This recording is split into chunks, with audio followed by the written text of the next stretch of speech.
Hello and welcome to Comics Over Time.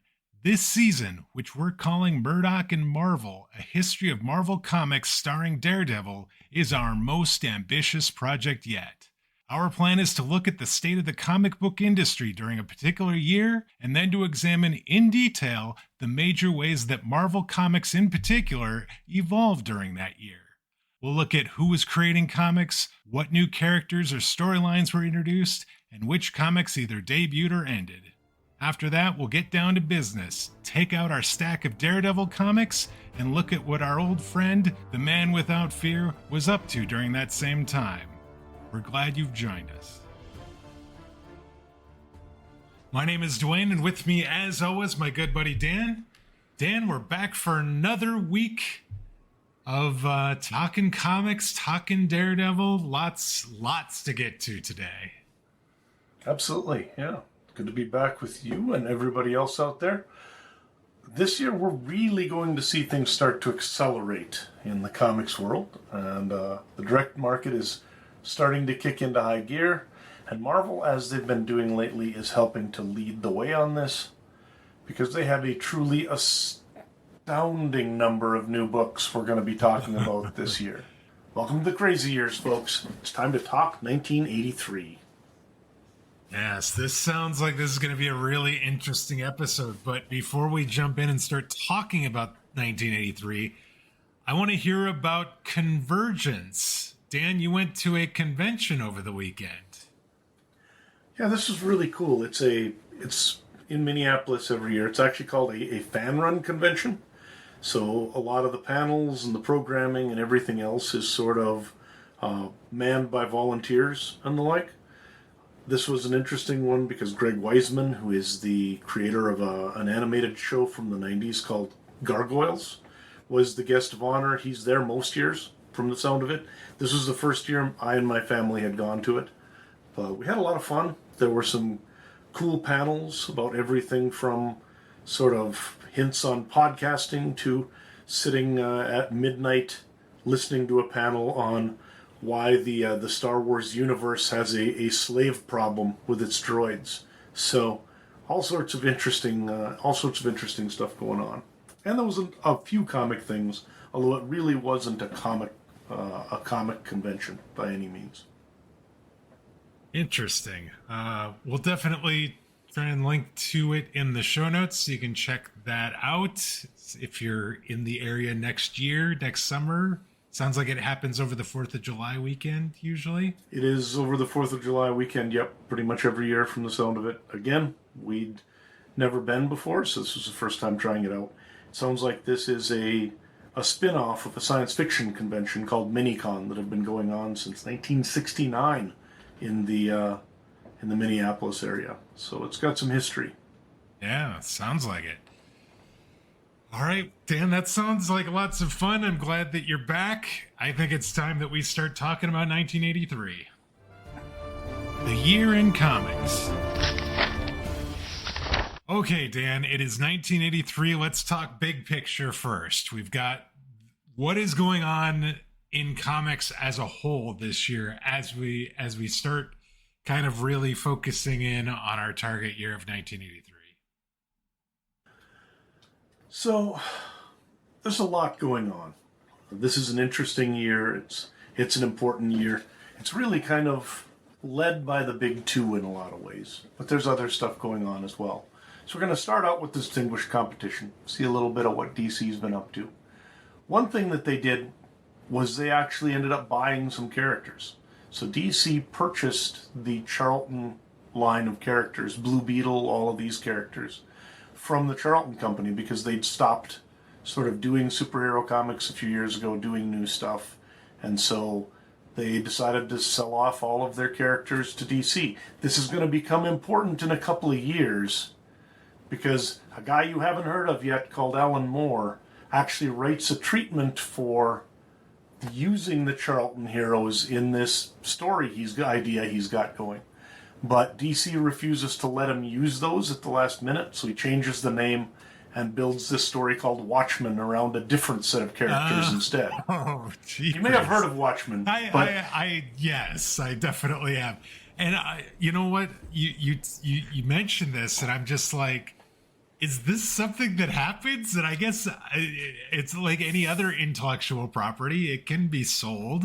And Yep. so, yeah, I never would have thought that you could just go out and buy the rights to comic book characters or superhero characters. But there we Yep. go. And it's That's mostly interesting. important. It's mostly important initially because that gets, Alan Moore, sort of that idea of making a story that becomes Watchmen. But then a lot of the characters, especially Blue Beetle, kind of come into their rights as actual heroes within the DC universe over the next few decades as well. So Sure. we also see Jason Todd coming in as the second Robin. He doesn't actually appear as Robin in 1983, but Jason Todd comes into the Batman stories this year. Okay.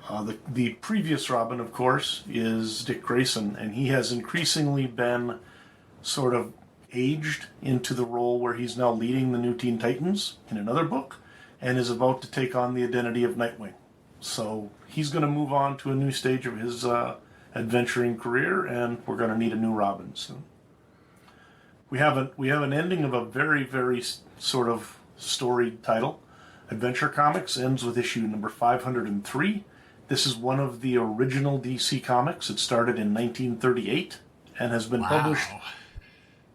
constantly every month for essentially since the 30s. So that's a little bit of a landmark. We also have Frank Miller beginning his run on Ronin this year, which is going to be so important in so many ways for comics. It's got different paper stocks, and it's got different production values, and it's got a whole new licensing scheme, sort of.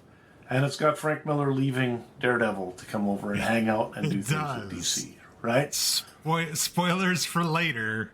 We don't Nope. get Frank Miller for very long this year in Daredevil. No, we don't. The president of DC, Jeanette Kahn, actually was interviewed at a certain point, and looking back on it, she looks at Miller's Ronin. She looks at Miller's Ronin as almost like the beginning of what she calls an Elizabethan age for DC Comics. Of course, that's like, Shakespearean times and the Yeah. like back in the day for England. So, kind of this flowering of creativity, and a bunch of stuff starts happening where we get that. We have Miller then doing Dark Knight, and then we have all these just one after another projects coming out that really kind of kick DC into gear over the next few years. And this sort of starts it. DC also did an anti-drug comic for schools. They initially ended up printing 1 million copies of this to send out, and it turned out that was not enough. So they printed another 1 million copies and sent those out. As you might figure, this comic is not worth a lot of money these days, but it's probably one of the biggest print runs of a comic book that had been made in decades, I would suspect. Yeah, I would imagine. Because you don't get 2 million copies of a comic book in the 60s or 70s or into the 80s so far. So DC also increases the cost of its comic books. They go from 60 to 75 cents. Page count stays the same, but they did do one thing to sort of make the increase a little bit more reasonable, and that is that they did upgrade the paper stock from the previous newsprint stock to something called Mando paper. This was not the high-end Baxter paper that was used for things like Camelot 3000, but it was a better stock than what we'd been using before. So this was kind of that beginning of phasing out the really sort of disposable paper comic books that had been sort of the base of the format for 50 years. And DC also partnered with Atari again to create a Star Raiders comic, which was based on one of the Atari video games that was going to be originally a 4-issue miniseries. But it turns out that Atari kind of ended up going on the way towards bankruptcy starting in 1983, so they canceled it. And because it turns out a bunch of really beautiful art had already been done by Jose Luis Garcia Lopez, they decided to turn it instead into a 64-page graphic novel and do that. So they are now in the graphic Marvel business, just like Marvel is. Sure. First Comics debuts. This is going to be one of my favorite companies in the next few years. In 1983, they came out with American Flag by Chaykin. E-Man, which Joe Staton did the art on. It's a lot of fun. John Sable, which is a Mike Grell book. And Warp, which had art by Frank Bruner and was actually based on this weird sort of play that had been going around. And First Comics was actually founded by one of the guys who was producing the plays and Mike Gold as a way of publishing Warp. And then they just ended up doing a bunch of other stuff too. Flag is especially a cool comic. It's really innovative, and it was wildly inappropriate and beautiful and just crazy, and I loved it. But I didn't read it in 1983. It was a couple of years before I would start getting back issues of that, finding them where I could find them. Justice Machine Annual introduces a group called the Elementals. So Justice Machine Annual #1 came out in 1983. This was a really expensive book for a while. A book I really wanted because I liked the Elementals, and I never got a copy because they were too expensive. And it is now $10. And I'm going to go buy one now that I've realized that. So how much was it then compared probably to about everything $10. Else? It's probably about $10 then too. But when I was 13 or 14, that was a lot more money. That was than it is now. No, definitely. Okay. Yep. So both because of inflation and because of the relative earning power of 13-year-old me and 55-year-old me. So it's a book that I liked Willingham's stuff back then. He did a number of things. He went on to write Fables and to probably get himself in trouble with a number of people with some of his opinions over the last decade. But back then, he was a writer and artist and did some really cool stuff. So that's a bunch of really interesting things. Is there anything else that we should note before we move on? The only other things really is if we take a look at some of the industry trends and some of the other stuff going on, I think it's cool that again you start to see comics as an art form be appreciated a little more. There was a show in July called the Comic Art Show, Cartoons and Paintings from Winsor McKay and Stuart Davis through R. Crumb and Keith Haring at the Whitney Museum in New York. It had art not only by Crumb and other comic artists, but also by people like Andy Warhol and Roy Lichtenstein and all these sorts of folks. So you've got Spiegelman next to Warhol, and so that would have been an was something interesting that hadn't show. been done. Yeah, that would have been a very interesting show. Yeah, and having Lichtenstein in it is an interesting kick as well, because he's of course the guy that a lot of comic artists are mad at, because he took some of the art from EC Comics and stuff in the 50s, blew it up at massive scale and turned it into these pop art paintings, made millions of dollars off it, and these guys got no royalties on it at all. Oh, okay. So they're a little salty about that. So it's kind of interesting. But I think for most people who aren't in that part of the discussion, Lichtenstein's actually kind of this linchpin connecting comic books to, the more like fine art and that sort of stuff, your museum art type of stuff. Gotcha. Okay. Numerous companies are going through ownership changes, bankruptcy, etc. This is now the norm to the point where I don't even think we can talk about all of it that's going on. But just keep in mind that the companies are popping up and falling down on a regular basis. The Comics Buyer's Guide what used to be called the Comics Guide to Comics Fandom, which was quite a mouthful, is sold off to a different company and becomes the Comics Buyer's Guide instead, which is what it will remain until it eventually ends up stopping publishing, probably a decade or more later, a couple decades later. A new magazine called Comics Interview debuts with features on Keith Giffen, Steve Gerber, and others. This is actually going to go on for quite a long time. It's kind of a magazine that every month will have features on various creators and titles and stuff like that. And so I liked Comics Interview a lot. That would be interesting to look through and read. Yep. I bet. Yep, and it was cool. They started getting more of these. When you start really looking into it, there's a lot of material out there about the creators and what they were thinking and how they were doing this work and stuff like that. That I didn't realize until I started researching some of this, just how much material is available. Although I put available in air quotes because the problem is many of these things have become at least mildly collectible. So Comics Interview isn't necessarily easy to find in a library or something. And if you want to purchase them and they're $10 a piece on the internet, it's difficult to necessarily use some of these things as resources because you gotta track them down or purchase them all, which is painful for the average starving academic, I would suspect. So we also have another interesting development in Shootergate.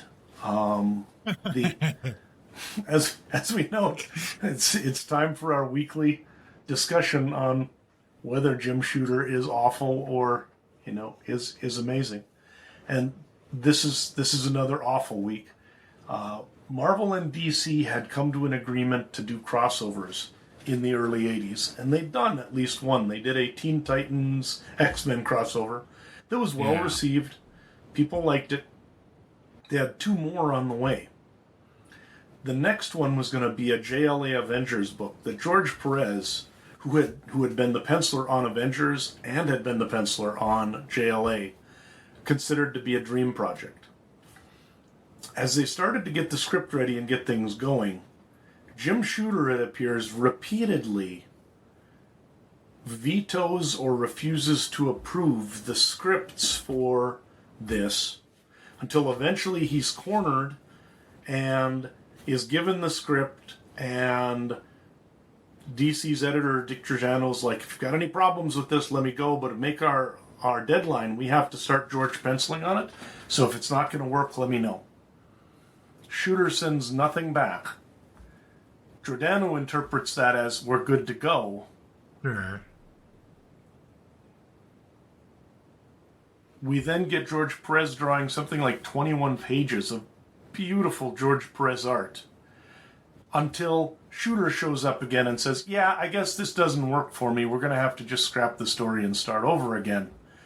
At which point they just cancel the whole thing and George Perez walks away. And a lot of people think that this is Shooter simply trying to embarrass DC in the press and with some of the vendors and distributors by making them run late or having to cancel a book they'd already solicited. Shooter says it's not that, of course, but in any case, there is no question that everybody involved blames Jim Shooter for the fact this didn't get made. Sure. Most notably George Perez. Well done, Shooter. You've alienated one of the greatest creators in comic books. So, just for my own knowledge, JLA. Justice League of America. Okay, I was thinking that's what that was, but Yep. I wasn't 100% sure. Wasn't as familiar with that acronym. Yeah, the book, like the title for Justice League is Justice League of America, but this, just to shorten it or whatever, was always called JLA Avengers. And this is a book that became sort of this lost grail book, essentially, within the comic fandom. Yeah. Because we all knew there were 20 pages of George Perez goodness from his classic era sitting out there Sure. that no one had ever seen. This eventually does get published in 2004. In 2002, they had to redo the story and published a new JLA Avengers story. But then in 2004, there's actually like an additional, like a second edition that comes out that for the first time actually prints George Perez's 21 pages that he originally did. Oh. And then this is also redone like 2 years ago as essentially a fundraiser for George when he was dealing with some of the bills from his medical problems leading up to his death. And so it's been a very famous book and a very important book just in that sort of mythological state that it took on in all those years when we didn't have it. Right. Can you imagine what's better than a Justice League and Avengers team up penciled by George Perez? What a like 15 or 16-year-old kid imagines is going to be the brilliance of a team up between the Justice League and the Avengers drawn by George Perez. So it truly was just mythical in my head. I was going to say it's going to bring about world peace and everything, right? Exactly. Like Absolutely. So other than that, we start to see that there are a number of people who, even as you're getting all of this interesting new stuff and these books that can push boundaries because they're in the direct market, we're also starting to see some creators and some publishers and some retailers start to note that they're a little bit concerned about what they're seeing because we have now hit Reagan's America, right?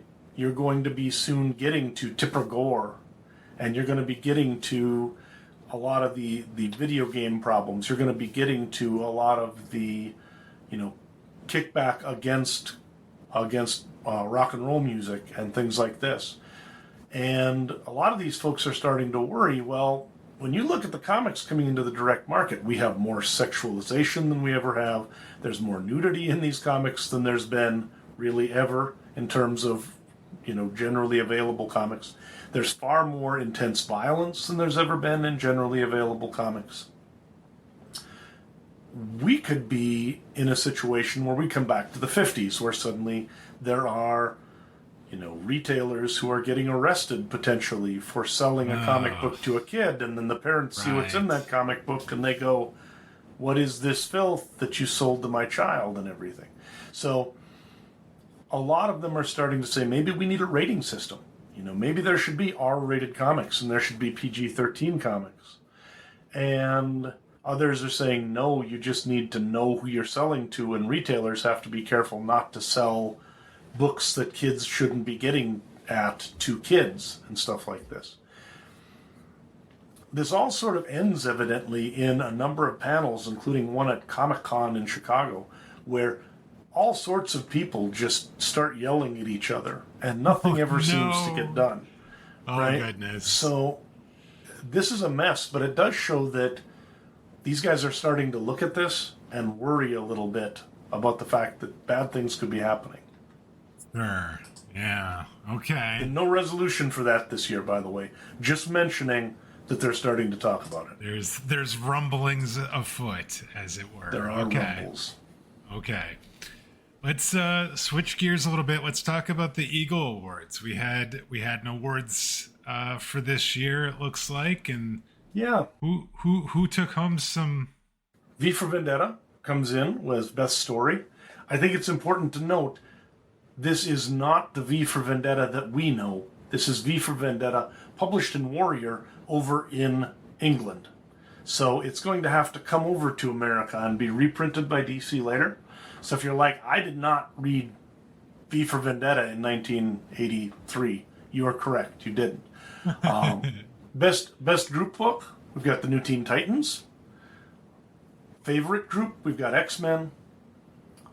Favorite writer, these are the Brits doing the Eagle Awards, so they chose Alan Moore for V for Vendetta.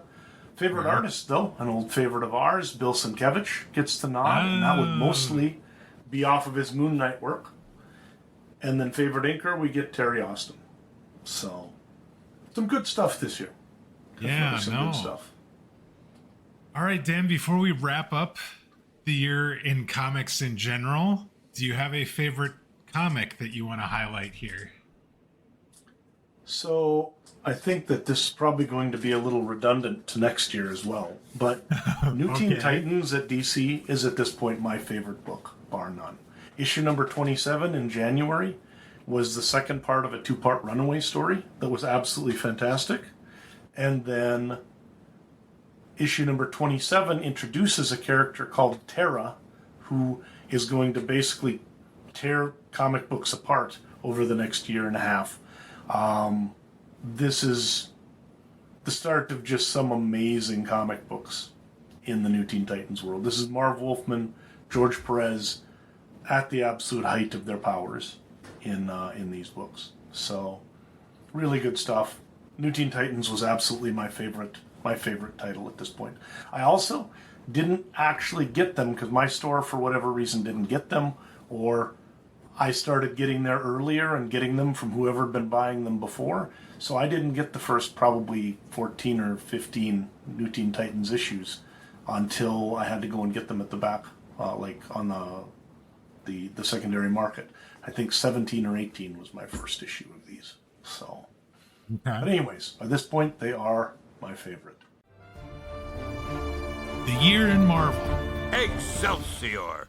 All right, Dan, we've talked about comics as a whole. Let's dive in a little bit deeper and let's talk about the other of the big two. Let's talk about what happened at Marvel in 1983. Excellent. So, Marvel again, big year. There's going to be a bunch of them, but this is the first of these sort of real expansion years. We've got a bunch of important things that happened this year in the story area. You know, we've got James Rhodes taking over as Iron Man, along with getting a backstory that tells us that in actual fact, Rhodey has known Tony Stark and known about him being Iron Man essentially since Vietnam. So he then becomes the natural person to take over when Tony Stark, because of his alcoholism and everything else, decides that he needs to step away from the armor for a while. And he's going to be Iron Man for a couple of years or so, I think from like 169 to 199 or 190 something. We also have Jack Monroe becoming Nomad, essentially as a sidekick character to Captain America.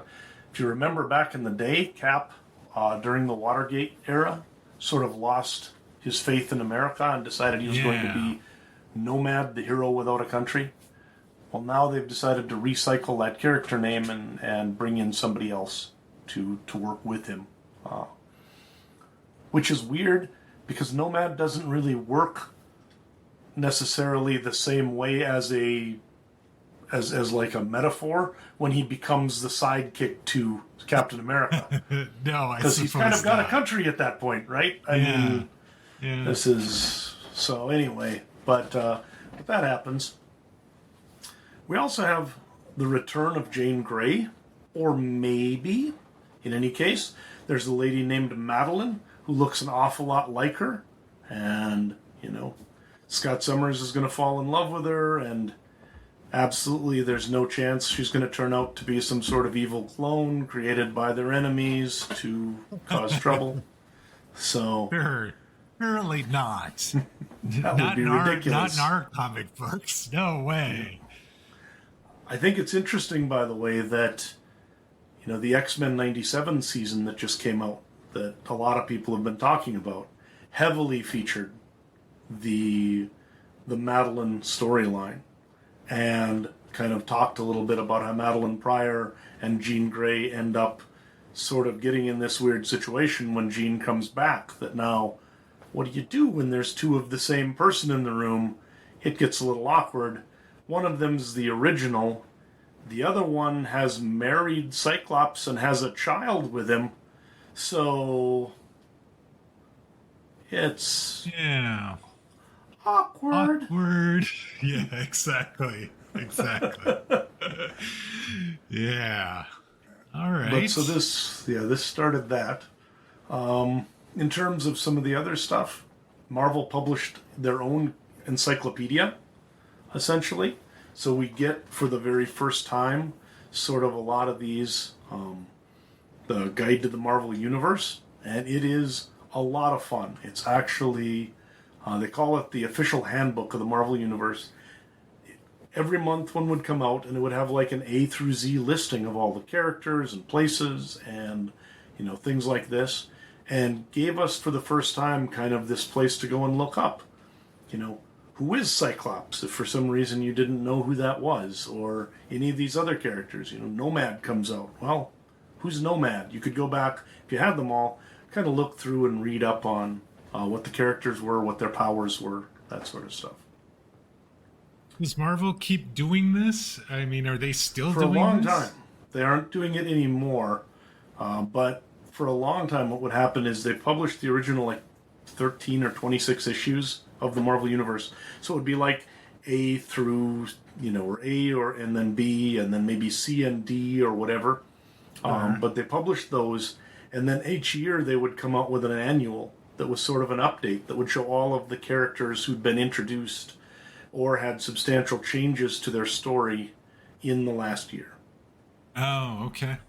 So, much like the set of encyclopedias we had when I was a kid, actually, where you had your encyclopedias, and then every year there was an annual update that would give you new information each year and updated stories. So, we had some interesting things happen as well. Walt Simonson starts his Thor run with that issue 337, Beta Ray Bill, all the rest of this. This is going to go on to be one of the most celebrated runs in the history of Marvel. So I think most people would say that really there's only 3 Thor runs that you can say are even in the running for the best Thor run, and that's going to be the originals with Jack Kirby and Stan Lee, the Simonson run, and then some of the stuff that Jason Aaron did in the 2000s. Really, those are your 3 options if you want the best Thor ever. Marvel Tryout book came out this year. Jim Shooter decided to put out this 11 by 17 comic book that showed sort of how production pages were made, and then at the end of it, it had like 4 blank pages that allowed you to make your own comic book, and then you could send it in to Marvel, and they would essentially judge it, and someone would win. Believe it or not, the guy who won, Mark Bagley, actually made a significant career out of it as an artist who worked for Marvel for decades, or Marvel and others. So that's kind of cool. Yeah. Other things we had, miniseries continued to grow in importance. We had the Falcon, the Hawkeye, the Magic miniseries all come out. We also had the Cloak and Dagger miniseries I'll talk about a little later. There were still adaptations of all sort of movie and toy properties because Marvel was continued to do all these licensing things. And Steve Gerber settled his lawsuit and returns back to Marvel to work on things, among other things, the Howard the Duck movie script for the movie that had been optioned just recently. So. Wow, he ended up going back to Marvel after the lawsuit, huh? That is crazy. I would not have expected that. So this is something that not a lot of people did. Steve Englehart also came back to work on a creator-owned book called Coyote with Epic. And this is a guy, again, who had no interest in ever working with Shooter, but Archie Goodwin and the Epic line, he was like, it's creator-owned. This is everything I wanted when I got mad and left Marvel the first time. But there are still a lot of people who were angry with them. I think Gerber, for his part, looked at settling the lawsuit and coming back, not only in practical terms, but also he's like, evidently the settlement was good enough that he was happy with it. And he's like, if I don't do this, and I take them all the way to a court decision, and I happen to lose, even though I don't think I will, that could set creators' rights back quite a ways. Sure. And the fact that I've been able to sue them and actually get them to settle out of court is a win. I mean, there's no question. Yeah. It's a win if you can convince the company to do that. That, he was pretty pleased about that. And I think he really wanted to work on the Howard the Duck movie is probably the main thing. So that brought him back. All right, so what about new books? You talked about there being a pretty big expansion this year. Do we even have time to talk about all the new books that came out? We do not. Do you see the list that I've presented in our document? There's got to be close to 40 or 50 books here. There's 46. Yeah. 46 new titles. And that does not include the annuals because I took them out. Oh, Jesus. So, because there's a couple of them that there were new annuals that went as well. Okay. That said, not all of them are real series necessarily. Some of them are things like Uncanny X-Men at the State Fair of Texas, or Spider-Man Firestar and the Iceman at the Dallas Ballet, or something like this, right? So some of them are specialized books that they started doing. Spider-Man and the Dallas Cowboys, Danger in Denver, that sort of thing. But what about Marvel Tales starring Peter Porker, the Spectacular Spider-Ham? That was a real book. That's a miniseries. Yes. That was a lot of fun. Yes. Yeah, Wait, absolutely. I had never heard of Spider-Ham until Spider-Ham got a card in Marvel Snap, and I was just like, I had been waiting to see when we would see Spider-Ham listed as a new book, and now mission accomplished, everybody. Mission accomplished. Yeah, and not only that, but I think that this book, if you look at it back in the day, was basically worth nothing for a long, long time.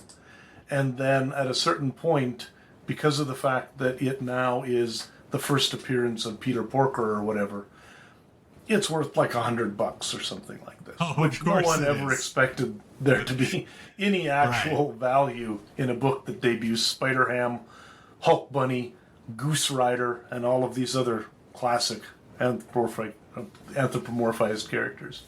So, yeah, it was pretty dumb, but fun. Now that I'm sidetracked a little bit, let's go back and let's talk about the things that are actually kind of important as far as new books go. So yeah, if we don't look at all the weird special editions and the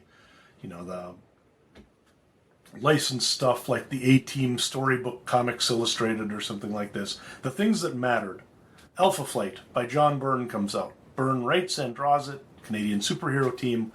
I loved this first year. The first 12 issues of Alpha Flight end in a kind of big event, and those books I think stand as good a year of comics as you had in the early 80s.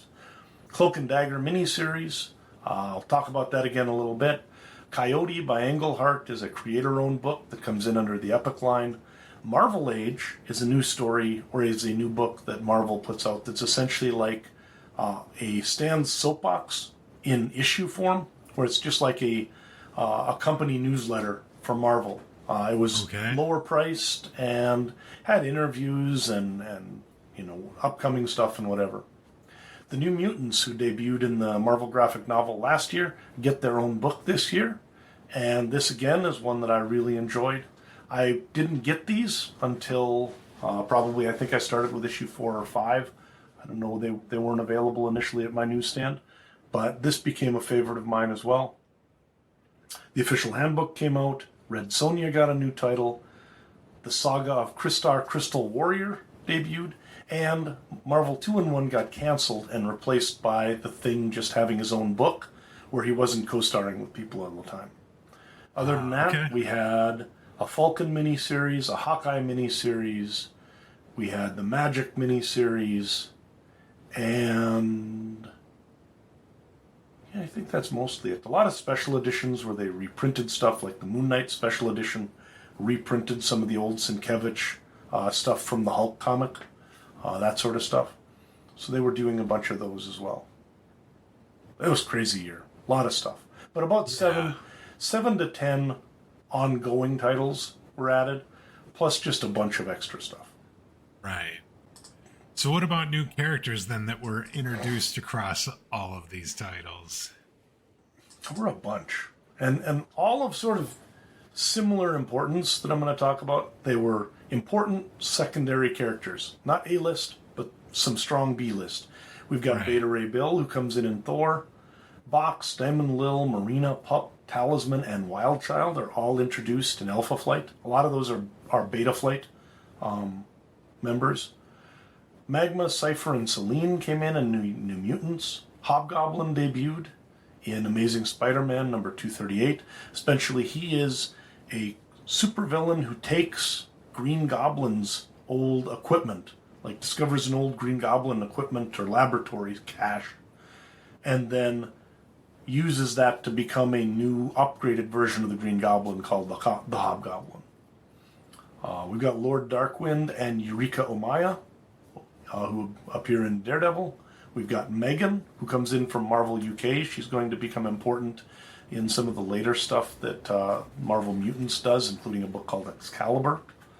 We've got Madeline Pryor, the Goblin Queen, who's going to become very important in X-Men lore, and the Morlocks, who are also going to be very important to the X-Men.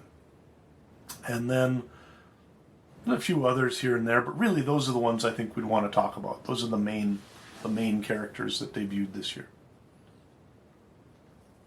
Some names I recognize there throughout that list. Some pretty solid debuts there. What about series that came to an end in 1983 for Marvel? In terms of ones that weren't scheduled to end, like miniseries or one shots, we had Ghost Rider, which ended after an 81 issue run. Crazy Magazine, which was Marvel's attempt to compete with Mad Magazine, ended after 94 issues. Marvel 2-in-1 ended at 100. Master of Kung Fu came to an end at 125. Spider-Woman ended at 50. King Conan, which was kind of an oversized book, made it to 19. The Bizarre Adventures magazine closed out at 34. And Team America, which was absolute trash, made it to 12 issues somehow, before finally stumbling to its end. We talked about that last year. Probably. I've been angry at Team America for a long time. I was going to say, it sounds vaguely familiar, so I feel like you may have talked about how not great it was last year when it started. Yeah. Well, you're welcome for me not spending too much time complaining about US1, the trucker comic this week, because I could have done that to you too. So, count your blessings. All right, so let's talk about the bullpen then. What does Marvel look like as far as number of creators? Jim Shooter, obviously, still our editor-in-chief. Well, with all these books, you continue to add staff and the like, and then there were some of them that were reprints as well. So we ended up having 303 people with a credit on at least one Marvel comic book this year, which is up almost 100 from last year. I was going to say, that is the biggest number we've had to date. Yeah, a lot of it is from those special editions and things like that, so there would be people who, like Jim Steranko has credits this year, I'm sure, because they did the Nick Fury special edition. Jim Steranko was not working for Marvel in 1983. So, as far as it goes, though, the number being higher does make some sense because there's just so many books that they published this year. Right. Outside of that, yeah, Shooter's still the editor-in-chief. He promotes a new executive editor in Tom DeFalco and 3 other editors, Mark Grenwald, Ralph Macchio, and Carl Potts, so that the editorial staff at Marvel grew this year, which makes sense because, again, tons more books to manage, so they're expanding their editorial reach as well. Right, so who are the top creators? Who were the names that we were seeing most often if we were opening a Marvel comic then in 1983? Bill Mantlo, J.M. DeMatteis, Roger Stern were sort of some of our big creators as far as writers. Also John Byrne and Denny O'Neil. For penciler, we had John Buscema, John Byrne, Sal Buscema, and Al Milgrom, as well as Peyo. Peyo is also one of the top inkers this year, along with Tom Palmer, Vince Scaletta, Mike Esposito, and John Byrne. Do you know who Peyo is, or why he might be on this list? I have no idea who that is. Because Marvel decided to publish an awful lot of Smurfs comics this year. And Peyo is the artist for the Smurfs. Oh, man. I don't know if you ever remember the Smurfs. I remember the Smurfs. I just did not know who who drew the Smurfs, I guess. Yep. So, kind of crazy. Outside of that, we've got on colorist, Bob Sharon, Christy Steele, George Russo near the top.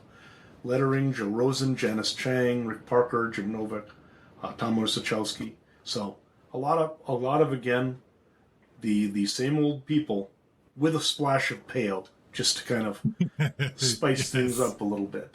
So, sure. All right, well, let's look at the new people. Who is in the running for Rookie of the Year here in 1983? This is a weird year. I had a tough time with this one. I think I've come to somebody I'm okay with, but this is another one where I might have someone fist fight me if they really thought about it too much. So I got two honorable mentions just because it's their first Marvel work and I want to mention them.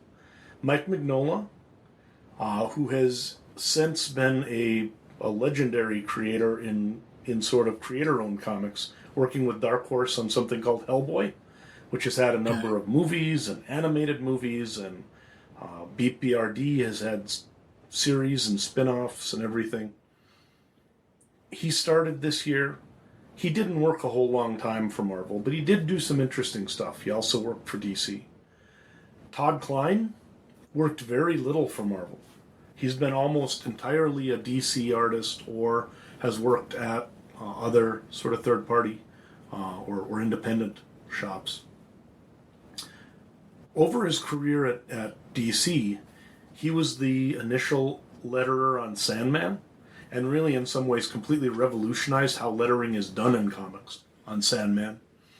He also worked on all sorts of other titles and has managed to, believe it or not, win 17 Eisner Awards as Best Letterer. Whoa!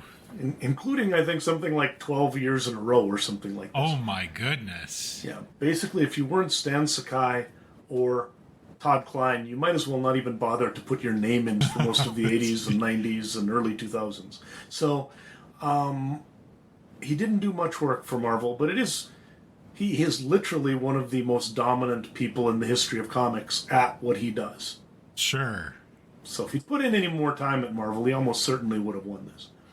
We also have Kurt Busiek, who didn't do a whole lot with Marvel, but did write things like the Marvels book, the Painted Marvels book with Alex Ross, and then also did a lot of Avengers, or a solid run on Avengers with George Perez. We then have David Mazzucchelli, who it looks like, I believe you've heard of. You've been enjoying a bit of his work lately. Yes, we actually are going to be seeing that real soon. We don't see it this year, but we're going to see it soon. Yep. So the Daredevil Born Again is his signature at Marvel. To be quite frank, that series alone almost is enough to get him a Rookie of the Year for Marvel, because it is one of the signature sort of series in Marvel history. He's also done Asterios Polyp and a bunch of things at other companies. Asterios Polyp's actually a graphic novel that won the LA Times Book Award a decade ago or something, as actual literature and the like. It is really fantastic, though. I mean, if you haven't read it, and anybody out there that likes fancy comics, this is as fancy as a comic gets. It is like fun home type literature in comic form. So, well worth the read. But as far as my winner, the Rookie of the Year for this year, I'm going to give to Paul Neary, which is mostly based on the fact that even though he didn't have as much of a signature presence as, say, a Born Again series, he's been working for Marvel for decades. Neary was a Marvel UK editor-in-chief. He was a longtime inker with a career association with Marvel. He did things like ink the Ultimates series that came out a few years ago. And that Ultimate series and the look he helped to give to that Ultimate series actually was sort of a big inspiration for the MCU as well. So Neary's a guy who's just been around for a long time. He's been a big part of Marvel history. And even though he's not necessarily a flashy pick, I think sometimes you just got to go, this is a guy who he spent his whole life basically just working at Marvel UK, and doing good stuff all through that time. He died just earlier this year, passed away, I think sometime in February. But he's a really good choice, a very excellent company man, sort of, which we haven't had many sort of these just consistent excellence type of awards, but this week we have one. I like that. That is, I think that's a good pick. Congratulations to Paul Neary on your Rookie of the Year for 1983. Before we jump in and start talking about Daredevil, though, do you have a Marvel favorite comic this year? You've been hinting at Cloak and Dagger, so I'm assuming that's where we're going here. Oh, 100% it's Cloak and Dagger. I fell in love with this comic book as soon as I seen it. From the very first cover, it attracted me. I can still remember seeing it in the sort of like little pocket where the comics were at the Earl's Market where I went to buy comics. It was one of my comic locations when I was a kid. And I loved this story. I loved the characters. Cloak and Dagger just resonated with me from the very first time I read it. And this was a series I read and drew art out of for years when I was in high school and late middle school, I guess. It's weird to talk about middle school because we didn't have middle school. Because as someone who grew up in a small town, we had elementary 1 through 6 and high school was 7 through 12. So, nothing better than being a geek who goes to school with 12th graders when you're 12 years old. Sure. That didn't suck at all. So you have a note here about Walt Simonson's run on Thor? I mean, it's criminal to not pick that, right? I mean, but I have to admit that when I was a kid, I didn't actually like those. I bought Thor 337 on the rack because my dad actually, to kind of hang out with me, he read Thor comics. And so I bought that as for him, and I didn't think much of it. But then within probably 6 months or a year, I'm starting to get into it. But Simonson's style at that time was sort of wild and expressive and a little weird. And I hadn't yet adapted to what was going on there. I have to admit I also was not a Sienkiewicz fan at this point because I thought he was weird too. Goodness. Sacrilege. Yeah. Now, when we look at this, I was thinking we've read some of those Simonson books from 1983, right? We have, absolutely. Yes, as part of the prep for when we were looking at some of the MCU Thor stuff, read comics, and so I was thinking that I read some Walt Simonson Thor, and I remember those being some really interesting stories there. Yeah, and as a note for any of you who are kind of worried about this or whatever, my Bill Sienkiewicz phase is going to begin very quickly, because I can tell you right now that there's a comic book coming in 1984 that basically completely blew my mind and changed everything about the way I thought about comic books. And so, if you've read The Demon Bear, you know, and if you haven't read The Demon Bear, well, we're going to talk about it next week. So, just wait. Right. So we're gonna put a pin in that for now, and why don't we jump in and talk about Daredevil and Matt Murdock for this year? Sounds like an excellent idea. The year in Daredevil. All right, Dwayne. So let's hear what's going on. You've made some interesting changes, it looks like, and also have picked a very intriguing spotlight story for us. So I'm kind of ready to hear what you've got for us this week. Yes, this is a really interesting and different year for Daredevil. If I'm being perfectly honest, we've gushed a lot recently about the last couple years about Daredevil, and the year starts out really well, and it kind of takes a turn when Frank Miller leaves. But let's go through the appearances were that Daredevil had this year. Was his main book, issues 190 to 201. He also appeared in Incredible Hulk 279, Marvel 2-in-1 96, Marvel Fanfare number 7, Iron Man 169, and the Fantastic Four number 255. We're going to be focusing on that Daredevil run as we normally do. The writing that was done on this, Frank Miller started off the year, and then Then we had a couple of different writers, Alan Brennert and Larry Hama did 192 and 193, and then Denny O'Neil took over with 194 and finished out the whole rest of the year. Klaus Janson did a number of books, about half, I would say, of the year, doing 190 and then 192 to 196. Frank Miller did the pencils on 191 that he also wrote. Larry Hama and William Janson did 197, and then William Janson took over from 198 to finish out the year at 201. Had a bunch of inkers as well. Klaus Janson did the books that he penciled. Terry Austin did issue 191. Larry Hama and Klaus Janson did 197. And then Danny Bulandi did 198 to 201. Okay, I didn't know if I pronounced that right, but yeah, so we had, it was a changing of the guard because we didn't have Frank Miller for this entire year. But I will say this, we got 2 issues of Frank Miller, and they were 2 fantastic issues to finish out his run, at least for now. And the way the year starts is with another double issue, as Daredevil, Widow, and Stone race to keep the Hand from resurrecting Elektra, because if you recall, that was the plan as the year ended in 1982.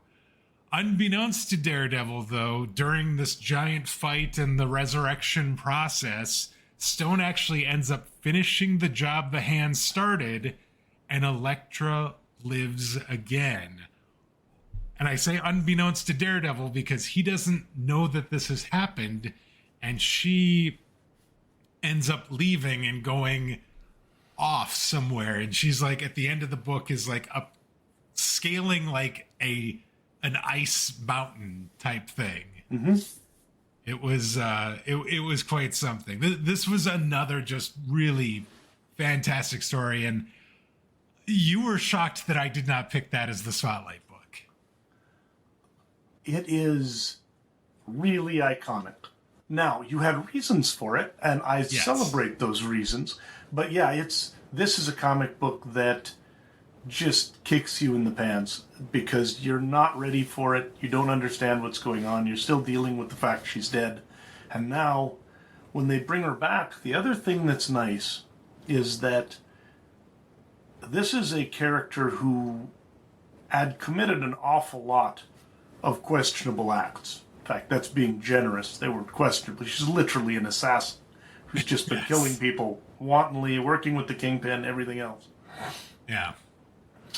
In bringing her back, what actually happens is through the sacrifice made by sort of Stone's group, she is cleansed and comes back essentially almost as a new soul.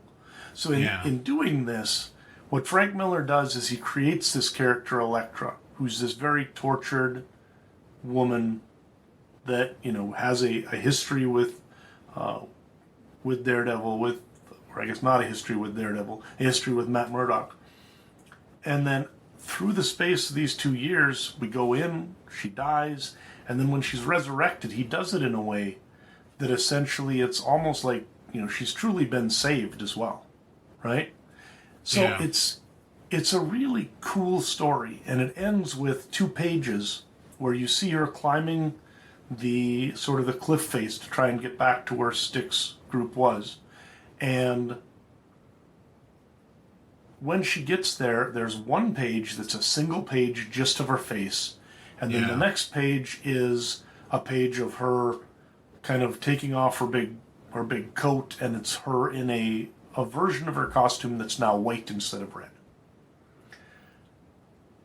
I loved the end of the story, but I will note I've always thought it would have actually been more powerful if they'd have stopped 1 page early.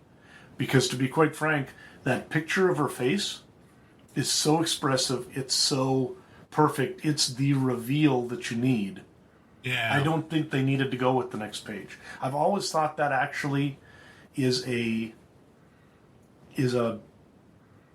kind of a dissonant beat, which is very unusual in Frank Miller's stuff. He actually told too much story. which normally he's really good at knowing when to stop and knowing what to leave out. It's easier for me, conceptually, to think of the story ending with the picture of her face, and then the page after it is just an Elektra pinup that was put in at the end as kind of an extra little Easter egg in the story. Sure. There you go. So I after reading the book, this is a fantastic story, and I was very much willing to, after reading this story, think this is the spotlight story this week. But we've had 2 weeks in a row where we've had spotlights that have focused on Elektra being introduced and then Elektra dying and how that happened, and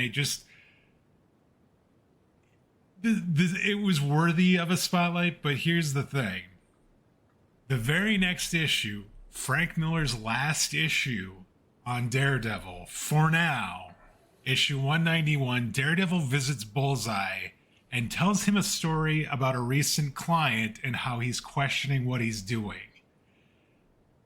I read that story and it literally blew my mind. I could not tell you how just absolutely amazing it was. This story is going to be our spotlight story for the week, and I am not going to spoil any of it until we get to the spotlight discussion, because it is a fantastic story and deserves as much attention as we can give to it.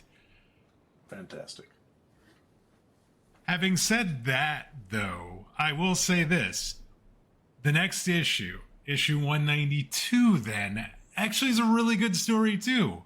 We had Alan Brennert come in, and we have a story about Kingpin trying to get Ben Urich under his thumb by using his wife's desire for a new house to turn Urich dirty. Ultimately, Ben must decide how best to be a good reporter, a good husband, and a good man. And he ultimately decides a house isn't worth it. And he explains to his wife, and his wife agrees. And that was a really good story, too. It was just like, we got 3 really great stories to start this year. Yep.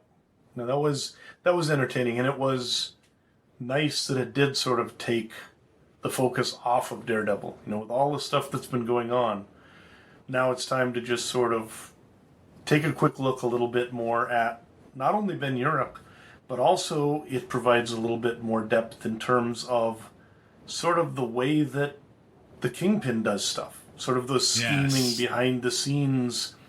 I'm just going to start, leaving traps for people that eventually are going to bring them under my control. Yeah. It definitely, you're like, oh goodness, if this is how this guy's going to operate, this is going to be trouble eventually, if it isn't already. So next we had kind of a weird story. Daredevil is on the trail for some stolen missiles, and that leads him to a cruise ship and a traveling magician who doesn't know that a gun that she stole from a guard that was guarding the stolen missiles doesn't work, and so she ends up blowing up her own face as she tries to use said gun. It was just like an heirloom or something the guard was holding on to that was sentimental and more ornamental than actually a functioning firearm, which is what she thought it was. So next we're introduced to Tarkington Brown, who works for the mayor. He finds out he's only got a few more weeks to live. He's got a terminal disease. So he recruits some cops to form a criminal killing murder squad as his way to make a final contribution to the world before he dies. And while at a party with Heather Glenn, she gets drunk and tells Tarkington that Matt Murdock is Daredevil. And so Mr. Brown sends his squad to take out the man without fear. Doesn't actually end up working out so well for him. So another interesting character with kind of the periphery of the mayor's office. So somebody presumably good that ends up turning out bad. But we also find out just how precarious, I guess, that secret identity is, and what ends up happening to Matt Murdock / Daredevil if people find out about it. Luckily, there's no one else who knows that secret, and the chances it's going to get out are almost nil. Don't you worry, Dwayne. No. Yeah, no problems at all. There's definitely not some people that could potentially cause some issues there by letting that little thing out. That's foreshadowing, by the way, yes, dear listeners. Lots, big foreshadowing vibes there. The incapacitated Bullseye is kidnapped from the hospital by a mysterious Asian assassin, and in the process, they shoot a visiting Wolverine who tries to intervene. When Daredevil investigates, a recuperated Wolverine insists that the two team up and work on the case, which sends Daredevil to Japan. Really interesting story. We see Wolverine for the first time in the book, and then that's dovetails into the story in Japan, where we see Darkwind, who you mentioned earlier as a new character, and his daughter Yuriko, I would say, but I don't know. Yuriko, who offers to help Daredevil find Bullseye if he's able to help save her love interest from the powerful sway of her father. We learn Darkwind took Bullseye to repair his paralyzed body with adamantium so he can kill a Chinese delegate that he doesn't agree with. Now healed, Bullseye betrays Darkwind and makes his way back to the States, while Yuriko kills her father to save Daredevil's life. So a really, really interesting story there. He's working with the daughter, trying to save the man that she loves, who is under the sway of her father. And it definitely doesn't feel like a news story, but it still felt like a really, really well told story and a really interesting story, especially since, kind of the locale ends up changing place, right? We've spent so much time in New York recently. This was kind of the first time outside of that cruise ship that we'd really stepped outside of New York in a couple of years. Ever since he went to San Francisco for like a year or whatever, he's pretty much just stayed in New York ever since. And so since he got back, there's been very few even like trips out of town or anything like that. Yeah. So the 5-book story arc ends with Bullseye back in New York, who is looking to get back on Kingpin's payroll as a hitman. Black Widow comes checking in on Daredevil, and a climactic battle in an old arena Jack Murdock once wrestled in to try and make ends meet. After a lengthy battle, Daredevil looks to finish Bullseye once and for all, but is stopped by the image of his father that reminds him of who he is, and who he is not a killer. A really, really interesting end to that story arc, because there was actually a really brutal battle throughout all this. Bullseye ends up going to the Kingpin, and Kingpin sets him up in this arena as like a hideout place, and it turns out that's where Jack Murdock had been a wrestler once upon a time for one like bout, because he was so on the rocks as far as trying to make some money that he quote unquote embarrassed himself by being a wrestler once. And so then he gets the image of his father when he's about ready to kill him, basically saying, "I wasn't a wrestler. You're not a killer. Don't do the thing just because you can," kind of thing. Mm-hmm. Really a really interesting end to that story arc, I think. Yeah, these are not bad. No. It's hard to compete with what we've had. Yes. But there you go. That's kind of the problem. This is also, by the way, where I came into Daredevil.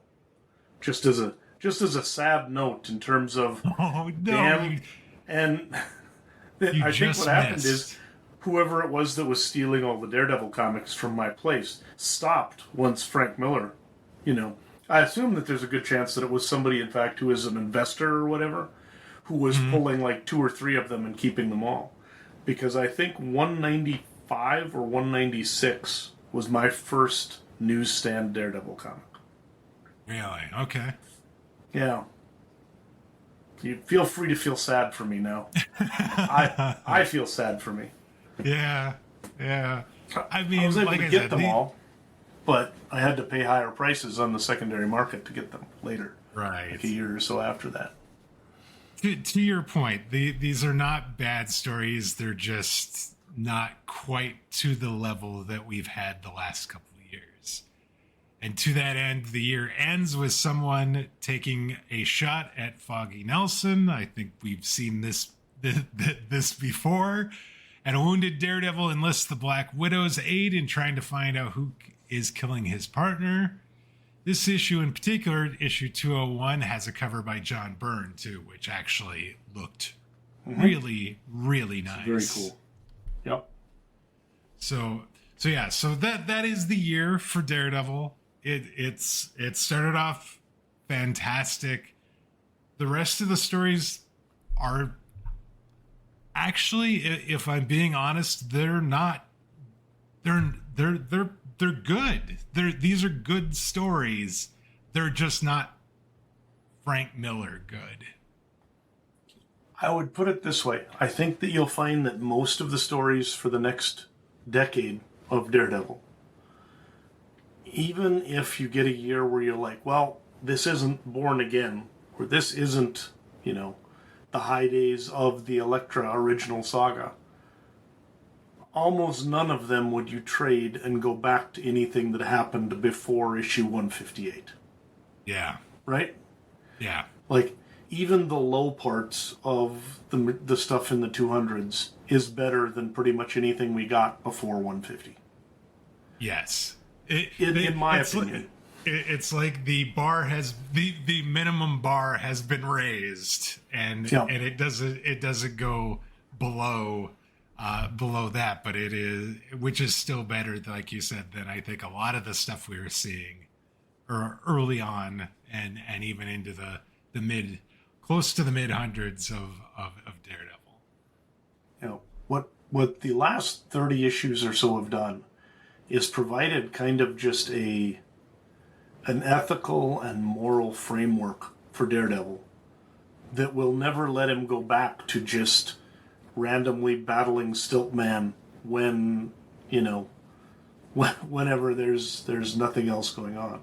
Not that we won't see Stiltman again, but I mean that the battles, for the most part, there was rarely anything that had an actual sort of gravitas to it, like the sorts of stories we're seeing. The fact that Foggy is sitting there having to deal with the fact that he helped get somebody out on parole or get him a reduced sentence or whatever, who now has killed another kid or something like this. The fact that Heather Glenn is dealing with the repercussions of the loose lips sink ships problem and stuff like this. So it's just all of the characters kind of are upping their game. And so, yeah, it's not a great year of Daredevil, but it's not bad, It's just bad because we've had 2 years of something that was pretty special. So, and it had 2 issues of Frank Miller, which puts it ahead of a lot of years. So. Yes, it did have that as well. All right, so as far as what's new powers, new toys, new places, we talked about the new places. He was on the Atlantic Ocean in the cruise ship, the USS Madagascar, and then he went to Japan in pursuit of Bullseye. As far as supporting characters or additional characters, Hank and Chucky Jurgens are a father and son in our feature story that we will talk about, as well as Sam Jutter, who we will also talk about during that feature story. We have Sarge, that is the security guard of the missiles at the warehouse, that the heirloom gun that didn't work. And then, of course, we saw Wolverine for the first time in a Daredevil comic. As far as new villains go, we had Willow and Akbar, that is the magician and her assistant who tried to use missiles on the cruise ship. We had Tarkington Brown, the terminally ill person working for the mayor and sending out a hit squad for vigilante justice. We had Darkwind, the mysterious Japanese cult leader who fixes Bullseye. Feel like there's going to be some repercussions there. And then we had Benedict Closet, a drug dealer and fish market front owner that appeared near the end of the year. So some interesting characters. I think some people that we probably won't see again for the most part, but beyond the ones that we, the Bullseyes and that we've already seen once before. And with that, yep. I think we've set the stage for our spotlight for this week. Absolutely.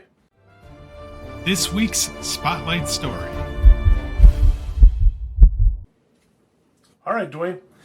So, you have now sort of set the stage for this. We've talked a little bit about it, but tell us a bit more about Daredevil number 191, the first issue of the sort of post-Elektra Saga era.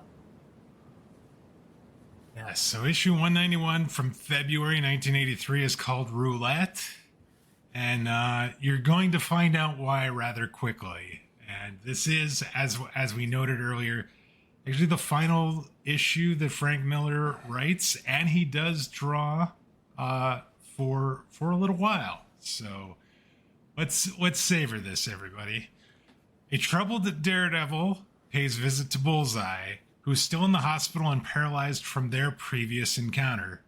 The one that, killed Elektra, and then we had a disagreement, if you recall, Dan, trying to decide if he purposely dropped him or if it was more of an accidental drop in an attempt to save his life.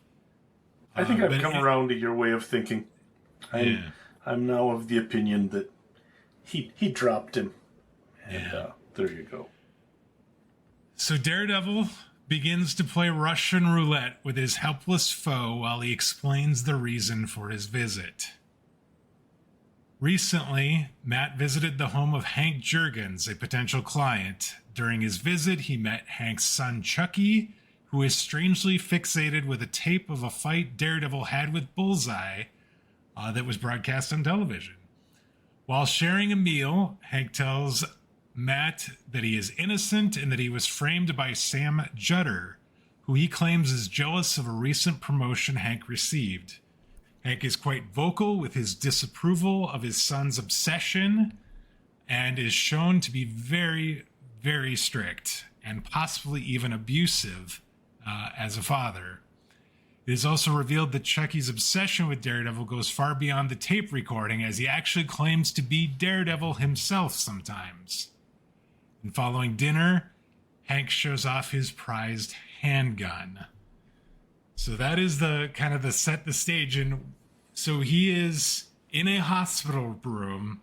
He is recounting this story. And so we're intermixing pictures of just him and Bullseye in a bed with a gun in Daredevil's hands to the head of Bullseye and panels of this story being played out. And they look completely different. One of the things that you would notice about this book as we talk about this is while the panels of the story that he's recounting look normal, like you would expect them to be, the panels where we see the interaction between Daredevil and Bullseye, it is just basically Daredevil, Bullseye, a chair, and a bed. And there is really nothing else that we see across any of these panels throughout this entire story. And Dan, I think the first thing that jumps out to me is I really liked that insofar as it made it feel dark and it made kind of the tension of their interaction all that much more sort of electric. I don't know what you thought about it. Yeah, this issue was weird, by the way, because we have two things that change here at the same time, both of which transfigure the artwork, as far as I'm concerned. Because you've got Terry Austin doing the inks instead of Klaus Janson. Sure. Yep. And Terry Austin and Klaus Janson can almost not possibly be more different in terms of their art style. Sure. You know, Austin is the guy who's been doing the inks on, like a lot of John Byrne's stuff for years. He is very precise. He is extremely fluid in his line and everything like that. And he does not use a ton of blacks normally. This looks way, way different in terms of the inks. Yeah. It's also, I think, the first time that Lynn Varley does any colors over Frank Miller's work. And this is going to become, of course, the colorist who is the one that does almost everything for him for a while. And she is also somebody who's very much a part of his sort of creative circle. And so the Dark Knight, a lot of other things, are all colored by Varley. So she uses all of these very stark differences in color. Like there's no colors in the hospital scene. It's just white backgrounds, right? It is.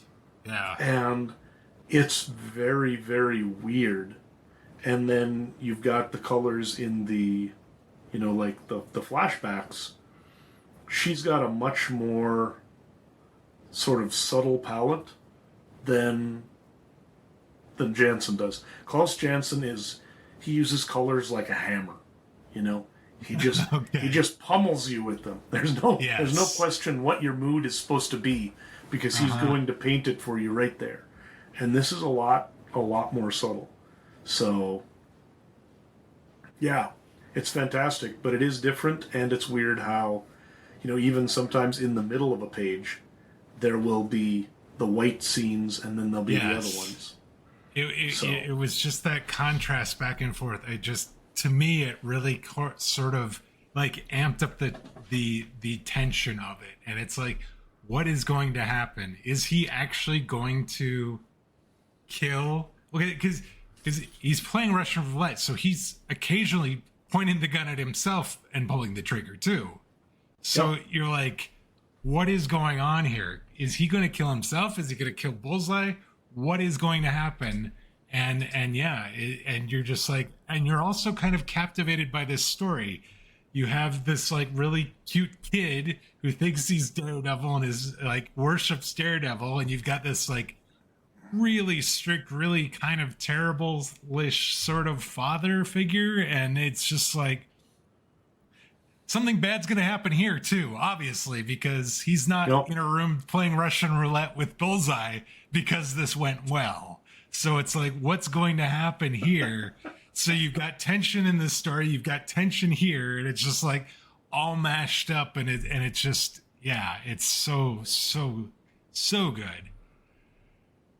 So as we continue, days later, Matt, as Daredevil, visits Chucky at school, where it is revealed he gets picked on by other kids. To help Chucky feel better, Daredevil swings him around the city with him for a bit, and then this only increases Chucky's admiration for Daredevil, and it also kind of strokes Matt's ego a little bit, so he actually feels pretty good about himself through all this. Later, we have Daredevil following Sam Jutter to a park to investigate Hank's claim that Jutter is framing him. He then observes Jutter attempting to blackmail Hank, and Hank responding by pulling out his gun, that prized handgun he showed off to Matt Murdock just days earlier.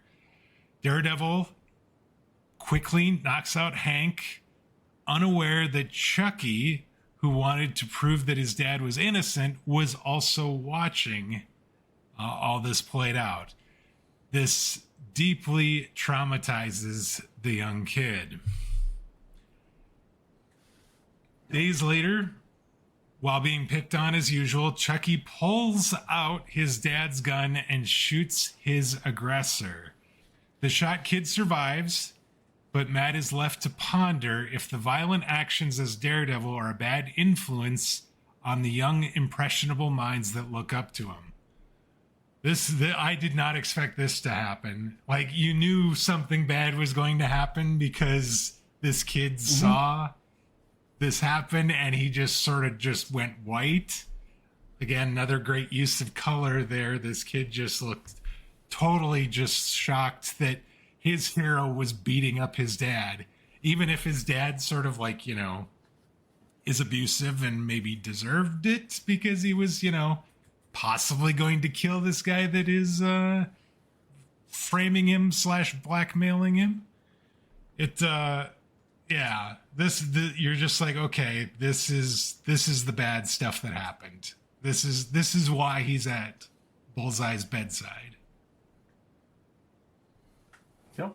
And the more you talk about it, the more I realize why this is really a good spotlight issue. Because in some ways, if you think about it, the entire run, everything that Miller does in many ways is a sort of a meditation on vigilante justice and violence and sort of the extent to which that either can solve problems or simply causes more problems. And now you sort of take this and in a medium made for children that features resolution through violence, you've got kind of this theme not only of a kid who worships Daredevil, but who also sort of worships his father as well. You know, somebody who's got these competing ideas of manhood and of heroes, and then seeing that sort of all clash, and it just breaks him. And suddenly, you know, this turns him into someone who decides that violence is the way he wants to turn.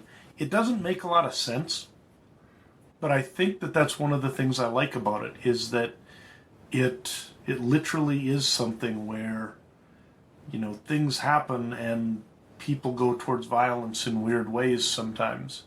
And it just all is almost like a precursor to some of the more absurd sorts of situations that he'll put Batman in, or some of the others in coming years, where violence begets violence, and also there's this kind of this deconstructing of the medium and of superheroes and everything else that starts to happen. And you see a lot of it here. This would be kind of where a lot of it starts, maybe. So to finish up, this issue ends with the troubled Daredevil having pulled the trigger 5 times between him and Bullseye, pulls the trigger one last time, which reveals he is playing Russian roulette with an empty gun.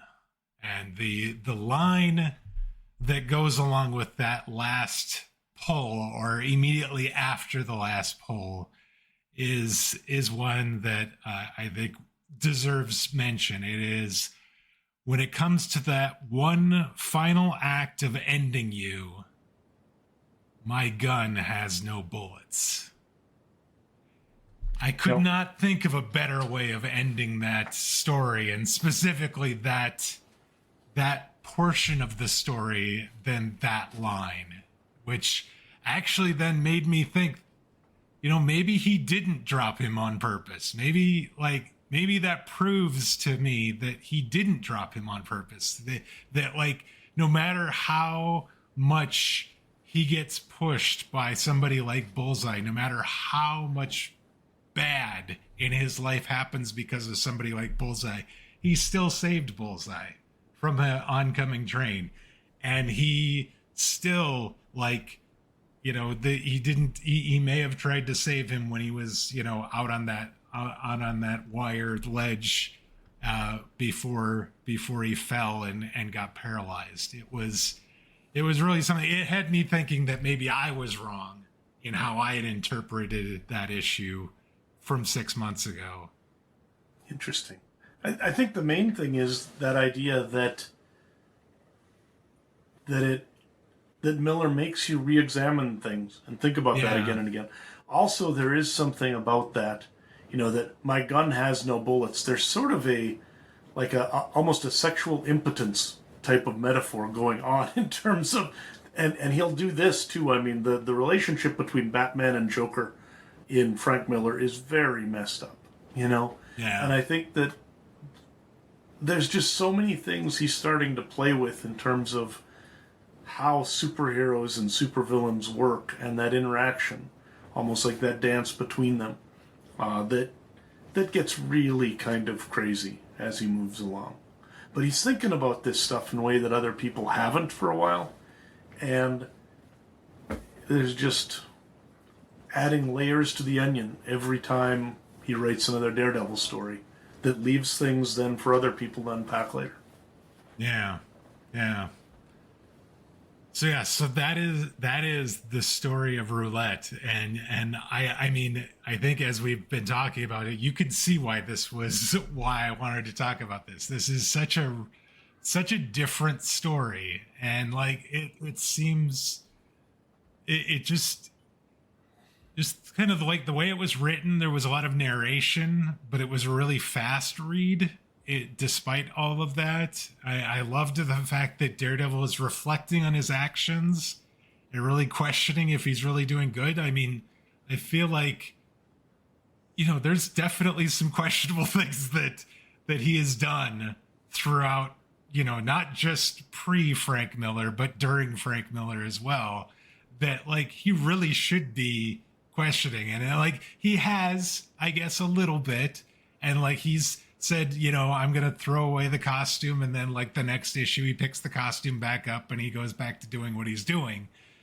But you feel like here he's actually questioning it. Like there's going to be some rather long-term ramifications by actually questioning it this time. Yeah, and he's questioning it from a standpoint of more from guilt than from selfishness. I sometimes think that in the past he's even sort of been like, being Daredevil screws up all my relationships and it makes it hard for me to, make money or whatever. And now he's just sort of like, am I actually doing what I think I'm doing and making the world a better place with this? Am I hurting more than I'm helping? And what is what I'm doing as Daredevil really sort of signifying to the people of New York? So, and that's going to be, I mean, as you're moving into the next couple of years, that guilt starts to increasingly just get ladled into the stories over and over. Yeah. His religion and things like that we'll start to see more and more, but it kind of starts here. Daredevil knows that he could have let Bullseye die at least once initially. Yeah. And Elektra would still be alive, and any number of other people would still be alive. And it just gets worse and worse. It's one of the reasons why, especially at this point, I think Frank Miller writes Daredevil as Batman and Bullseye as the Joker. Because he's, it's a guy who is out there trying to do this thing without killing people, who has an insane serial killer as his nemesis. Yeah. And most of these stories would have translated really well. In fact, you could have essentially made Elektra Talia Al Ghul, and you'd have been right on your way, So it's interesting. So one last note that I want to make about this particular issue and why I think it also deserves a little bit of a spotlight is we get some more backstory about battling Jack Murdock. And it's not a particularly flattering story.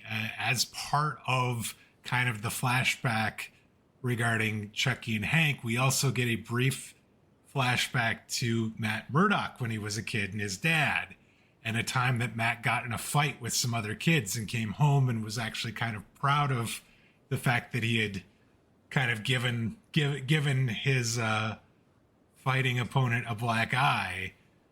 Which led to an argument with his dad, and ultimately he got hit by his dad. Mm-hmm. And so there is that as well. Another kid who had largely forgotten the sins of his father because he idolized him. You know, most of the time when you see Daredevil for the first however many issues, and even a lot of times afterwards talking about his father, it's always in sort of those reverent terms of all the things he did to try and help him, and that he made the right decision at the end and it got him killed and stuff. And we start to see now that there are darker corners to that story as well. So, but that is the spotlight for this week. I think it is definitely worth the spotlight. I definitely think if you have not read this issue, you would it would be good use of your time, and it would not take you very long to read issue 191, and you'd get a very, very good story out of it. This week's takeaway. All right, Dan, we've looked at 1983, big picture, Marvel picture, the year in Daredevil, a fantastic spotlight. But if we want to think about a takeaway for this year, for 1983, what should we take away this year? What should resonate with us? So I've been reading a lot of Frank Miller lately. And I think that the takeaway from this year is probably Frank Miller when it comes right down to it. And that his decision to make the move from Marvel when he is at the top of his game. I mean, the books that he's writing right now are making him good royalties. He is beloved by everybody. He's got a character he obviously really enjoys. You know, that he specifically asked for Daredevil when he started out. But he makes the move to DC specifically so he can do his own creator-owned project. And DC gives him wide latitude, which he asks for, in order to make this book, not just in terms of the story and the art, but even down to the paper it's printed on. He's able to get pretty much everything he wants. And this is the beginning of the superstar creator. You know, this year we have John Byrne doing the Fantastic Four. We have Walt Simonson taking on Thor. So you've got a couple of those creators who are now the auteurs that are going to sort of drive sales themselves. You know, we're getting to the point where I don't buy Fantastic Four because I like Fantastic Four. They've never really interested me. But I bought Fantastic Four every month because John Byrne was making it good. And when John Byrne leaves, I drop Fantastic Four and I go and find whatever John Byrne is doing afterwards, right? Sure. So I think this is the beginning of that era. You've got people coming into Epic to do things like Coyote. You've got DC starting to move farther into creator-owned type of things. And then you've got companies like First that are getting top-flight people like Chaykin, like Grell, and bringing them in to do their own creator-owned properties. We'd seen this before, but I think as of 1983, basically the entire industry now understands that if you really are good in comics, you're going to be owning your own stuff, you're going to be able to direct your own career, and that really, for the most part, the sort of company-owned properties are for training ground, or they're to sort of make your bones as a superstar before you go off someplace else. And within a decade, all of the guys who've owned Image are going to have learned this lesson basically from the time they're in high school, watching guys like Byrne and like Simonson. And this is sort of where comics really enter that superstar creator driven phase of their history, which we really still haven't left at this point. I think most people buy books by creators rather than buying characters. No, that definitely seems to be the case in a lot of ways. Yeah, I think that's a great takeaway here. I think that is definitely something to keep in mind as we move forward, and I think a great thing to keep in mind when you think about 1983 as a whole.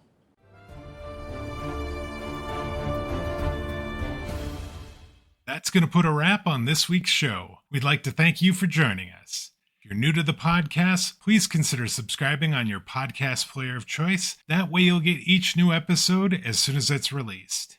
If you've already subscribed, we'd appreciate it if you'd share the show via social media or leave us a review. That will help new listeners find the show much easier. Whether you're new to the podcast or you've been with us from the beginning, we'd love to get your thoughts about this week's show. You can send those to us via email at comments@comicsovertime.com or via Twitter or Blue Sky. We're at Comics Over Time there. Until next week, take care, everybody.